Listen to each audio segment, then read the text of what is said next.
Hello everyone, welcome to BTech bugs. ఈ రోజు update ఏంటంటే జేఎన్టీయూకి నుంచి కొత్తగా నిన్న 28th ఈవినింగ్ 6 o'clock కి మనకి ఎగ్జామ్ షెడ్యూల్ అనేది రిలీజ్ అయిందండి.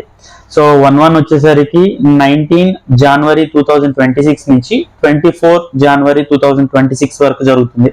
అలాగే మనకి 2-1, 3-1 అండ్ 4-1 వచ్చేసరికి 17th నవంబర్ 2025 నుంచి 29 నవంబర్ 2025 వరకు జరుగుతుంది. ఇది లేటెస్ట్ గా నిన్న ఈవినింగ్ మనకు వచ్చిన అప్డేట్, జేఎన్టీయూకి నుంచి మనకి వచ్చిన అప్డేట్ అన్నమాట. సో ఇంకా ఏవైతే సప్లీ ఎగ్జామ్స్ ఉన్నాయో, అంటే సైమల్టేనియస్ సప్లీ ఎగ్జామ్స్ ఉన్నాయో, అవి ఇన్ ప్రాబబుల్ వీక్స్ లోనే జరుగుతూ ఉంటాయి. సో ఇంకా ఏమన్నా అప్డేట్స్ ఉంటే అవి నేను మీకు అందిస్తాను. So don't forget to share, like and subscribe my channel. Thank you for watching.